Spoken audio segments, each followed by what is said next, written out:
బాధ్యతగా చేయలేదు. ఇప్పుడు నిర్లక్ష్యంగా లేదంటే నిర్లజ్జగా వార్తలు రాస్తున్నటువంటి పరిస్థితి. ఎవరి దోవనం వాళ్లే. కాకపోతే ఇరాన్ అధ్యక్షుడు ఇబ్రహీం రైసీ దుర్మరణం, విదేశాంగ మంత్రి అమీర్ అబ్దుల్లాహియాన్, మరో 6 కూడా అటవీ ప్రాంతంలో కూలిన హెలికాప్టర్, తాత్కాలిక అధ్యక్షుడిగా మహమ్మద్ మొక్బర్ నియామకం, మోడీ సహా పలు దేశాల నేతల దిగ్భ్రాంతి. భారత్లో నేడు సంతాప దినం. ఇరాన్ అధ్యక్షుడు ఇబ్రహీం రైసీ హెలికాప్టర్ ప్రమాదంలో దుర్మరణం చెందారు. ఆయన ప్రయాణిస్తున్న హెలికాప్టర్ ఆదివారం తూర్పు అజర్బైజాన్ ప్రావిన్స్లోని దట్టమైన అటవీ ప్రాంతంలో కుప్పకూలిన సంగతి తెలిసిందే. దీంతో సహాయక చర్యలు చేపట్టిన ఇరాన్ రెడ్ క్రిసెంట్ సొసైటీ సోమవారం ఉదయం ప్రమాదం జరిగిన ప్రాంతాన్ని గుర్తించింది. ఈ దుర్ఘటనలో రైసీ ప్రాణాలు కోల్పోయినట్టు అధికారిక వార్తా సంస్థ IRNA ధృవీకరించింది.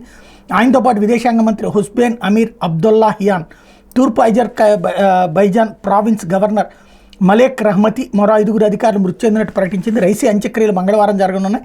ఇరాన్ ప్రభుత్వం 5 రోజులు సంతాప దినాలుగా ప్రకటించింది. ఇజ్రాయెల్ హమాస్ పోర్లో పశ్చిమాసియా తీవ్ర సంక్షోభంలో చిక్కుకున్న వేళ ఈ మరణాలు ఇరాన్కి ఎదురుదెబ్బగానే భావించవచ్చు.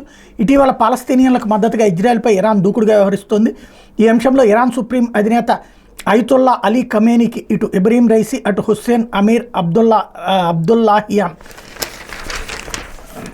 2 కళ్ళ